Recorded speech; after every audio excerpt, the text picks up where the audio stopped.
A joint protest rally was organized by DYFI and TYF on Sunday. The demonstration commenced from Jamtala and snagged through various roads of Udaipur. Speaking during the rally, DYFI Udaipur Divisional Secretary Subha Chakravarti sharply attacked the current administration over several critical issues plaguing the state. 28 June অনুষ্ঠিত হবে এই উপলক্ষে আমাদের রাজ্যের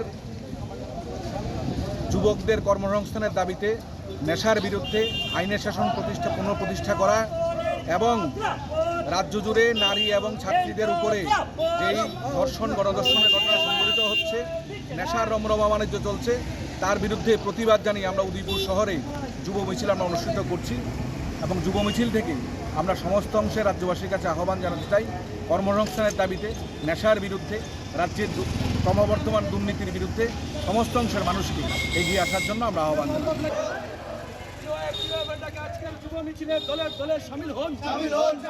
Reported by Rajiv from Udaipur, Chini Khorang.